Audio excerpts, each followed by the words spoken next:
পড়লো কাটা, যমুনা দেয়, জমতে ফোটা আমি দিই আমার দাদা। এবার দাদাকে মিষ্টিটা দামতে ফোটা।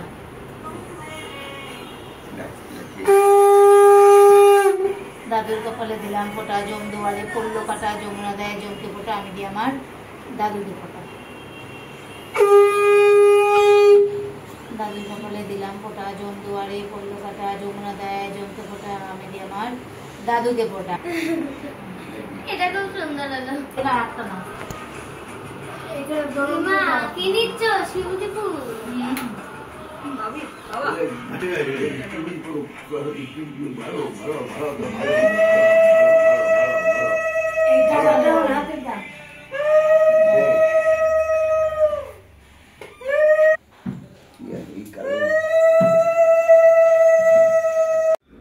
লোপার ঘরকন্যার নতুন একটা ব্লগে তোমাদের সবাইকে স্বাগত। আর এই দেখো বোন ছবি পাঠিয়েছে ওদের নবদ্বীপের বাড়িতে ফোটা যে অনুষ্ঠান হয়েছিল। আগের ব্লগে তোমরা দেখেছো আমি গেছিলাম চুচুড়ায় ননদের বাড়ি, সেখানে ফোটা। আর এখন দেখলে যে বোনের বাড়িতে বোনের মেয়ে, বোনের ননদের মেয়ে, ওরা সব ওর দাদুকে, তারপরে ওর খুড়তো ভাইকে সব ফোটা দিল। মানে আমার বোনঝির হচ্ছে চিরাগ হচ্ছে খুড়তো ভাই, আর ওর হচ্ছে ছোটো মামার ছেলে। আর আজকে হচ্ছে সোমবার, মা ছেলে মিলে কাজে বেরিয়ে পড়লাম। আর দেখেছো নিম্নচাপের যে অন্ধ্রপ্রদেশে ওই তামিলনাড়ুর ওখানে যে বৃষ্টি, যেটা ঝড় হচ্ছে, তার এফেক্টে আমাদের এখানে বৃষ্টি। আর এই সকালবেলা কাজে বেরোনোর সময় বৃষ্টি হলে কি বিরক্ত লাগেই না বলো। যাই হোক, অনেক বছরের একটা ব্যাপার ছিল এই স্কুটি বাইক নিয়ে যাওয়া। আর কিন্তু এই প্রথম আজকে বেশ ভালো লাগছে, গাড়ি করে যাচ্ছি আর বৃষ্টি মাথায় নিয়ে বেরোতে হচ্ছে না। যাই হোক, সময়ের সাথে সাথে সমস্ত কিছুই পরিবর্তন হয়, কখনো ভালো কখনো খারাপ, অনেক কিছু আশা থাকে, সেগুলো সব সময় সম্ভব হয় না সফল করার, আবার কোনো কোনো স্বপ্ন সফল হয়ে যায়। যাই হোক, এই এখন যাচ্ছি আর দেখো ভালোই জোরে কিন্তু বৃষ্টি এসে গেছে। আর আজকে কিন্তু এরপরে আর বেশি কিছু শ্যুট করা হয়নি। সারাদিন কাজকর্ম করে ফিরে এসে সন্ধ্যাবেলা রুটি তরকারি কিনেই এনেছিলাম। মর্নিং, লোপার ঘরকন্যার নতুন একটা ব্লগে তোমাদের সবাইকে স্বাগত। হ্যাপি ছট পূজা বন্ধুরা। আর আজকে ফার্স্ট টাইম একটা সুযোগ এসছে, প্রথমবার গুবলুর এক বন্ধুর বাড়িতে যাচ্ছি। এখন ভোরবেলা, এখন 4টেও এখনও বাজেনি, 3:45 মতো বাজে। আমি রেডি হয়ে গেছি আর এখন ছট পুজো দেখতে যাচ্ছি বলতে পারো। আমি নিজের জন্য অল্প একটু পুজোর জন্য অল্প একটু কিছু নিয়ে নিয়েছি। আমি তো জানি না এই পুজোর কী ব্যাপার স্যাপার, তবু আমি আমার মতো করে রেডি হয়ে নিয়েছি। চলো।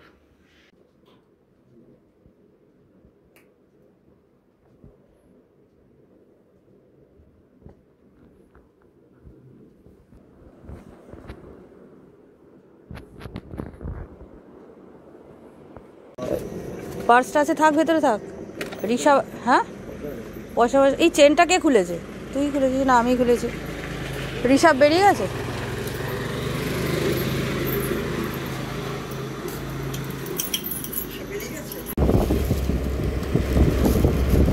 এই দেখো এখন ঘড়িতে 4টে বাজে আর আকাশে এখনও কিন্তু অন্ধকার রয়েছে।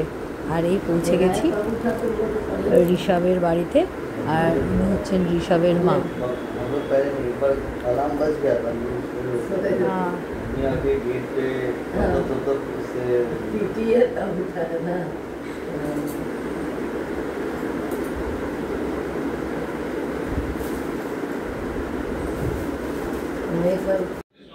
এই দেখো ছেলে আর আমি ওয়েট করছি, ওরা ওদের সমস্ত কিছু পুজোর জিনিসপত্র গুছিয়ে নিচ্ছে।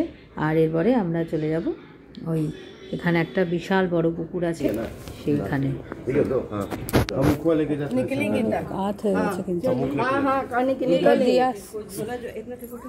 हां झोला में डाल दो हां मां निकाल कर निकाल वो भात पर चली ওটা তো वो दिया टेढ़ा हो गया।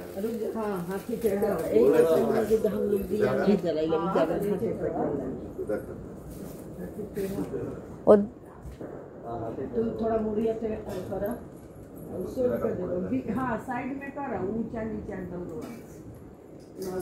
তো ওটা হাতে নিয়ে নিলে ভালো হতো না ওটা ना ठीक होता है रखा गई बना ये बिचिया बड़ी ऊंच कर लेता क्या करने दो बिचिया ऊंच कर लेता चल चल वो बोचनी वो आई लोग पीछे से ना हमने ওই যে ব্লু পাঞ্জাবি পরা ওটা হচ্ছে আমার ছেলের বন্ধু ঋষভ, ওদের বাড়িতেই পুজো আমরা এসছি। আর এই দেখো এখন কিন্তু চলে এসছি পুকুর ঘাটে। আর কিভাবে ওরা কি পুজো করবে সেটাই ফার্স্ট টাইম আজকে দেখব। এর আগে কখনো আমি কোনো মানে বিহারি বাড়িতে ছট পুজো দেখিনি, তা ভীষণই ভালো লাগছে, একটা নতুন ধরনের অভিজ্ঞতা নেব।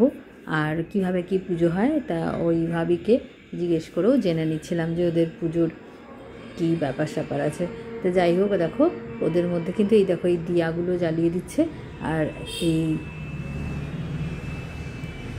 জ্বালিয়ে দিয়ে তার আর এই যে আঁকগুলো এগুলো কিন্তু মানে যেটা আমি জানলাম যে যেরকম সূর্য দেবতার পুজো, আর সূর্য দেবতার যে 7টা ঘোড়া দেখো এদের সবার এখানে কিন্তু 7টা করে আঁক রয়েছে। এটা কিন্তু সূর্য দেবতা 7টা ঘোড়া।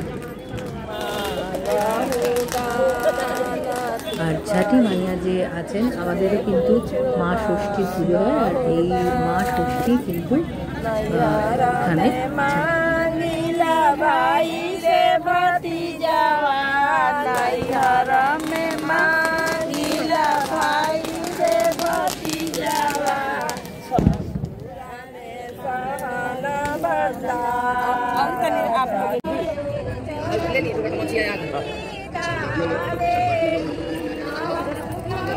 तो मछलियों को बैठे के गोल लगे के चाहिए अपन बाबू या कितनी बाबू के बेच दे।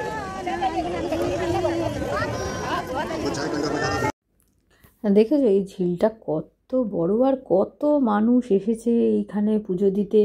আমার তো নিজের দেখেই অবাক লাগছে যে এত মানুষ। আমি জানতাম যে যে সবাই ভোরবেলা বাবুঘাটে যায় এই ছট পুজোর জন্য, কিন্তু এরকম যে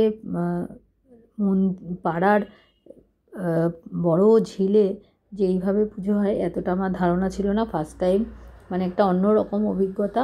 আর এই দেখো আস্তে আস্তে কিন্তু ভোরের আলো ফুটে যাচ্ছে।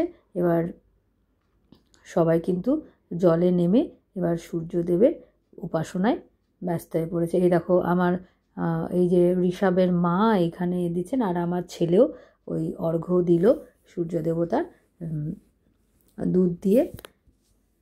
যাই হোক এইভাবে আজকে সকালটা এই খুবই একটা অন্যরকম অভিজ্ঞতা। এই যে সূর্য দেবতার পুজো প্লাস এই ছাটি মাইয়া বা আমাদের বাঙালিদের যাকে বলে আমরা ষষ্ঠী, মা ষষ্ঠী যাকে বলি আমরা, যেরকম জামাই ষষ্ঠীর দিন কি হয় সেটা মা ষষ্ঠীরই উপাসনা করি যাতে সন্তানের কামনা করে বা সন্তানের ভালো হওয়ার জন্য। এই সমস্তটাই কিন্তু মানে একই রিচুয়াল, কিছু আলাদা আলাদা সময়ে বা আলাদা আলাদা ইয়ে। আর এই দেখো এটা হচ্ছে ঋষভের দিদির দুটো বাচ্চা, কি কিউট না বাচ্চাগুলো। এরপরে ওদের বাড়ি থেকে প্রসাদ খেয়ে আর বেশ অনেক ঠেকুয়া নানা রকম ফল প্রসাদ নিয়ে বাড়ি চলে এসেছিলাম। আর আজকের ব্লগটা এইটুকুই। ভালো কেমন লাগলো অবশ্যই কমেন্টে জানিও। আজকে হচ্ছে ছট পূজা স্পেশাল একটা ব্লগ হয়েছে, আশা করি তোমাদের ভালো লেগেছে। আর নতুন যারা বন্ধু প্লিজ লাইক করো, কমেন্ট করো, আর অবশ্যই সাবস্ক্রাইব করে আমার পাশে থেকো বন্ধুরা। তাহলে চলো টাটা। আর এরপরে অন্য একটা ব্লগে খুব শিগগিরই দেখা হচ্ছে। তোমরা সবাই ভালো থেকো, সুস্থ থেকো, আর এইভাবেই আমাকে সাপোর্ট করো। তাহলে আজ এইটুকুই।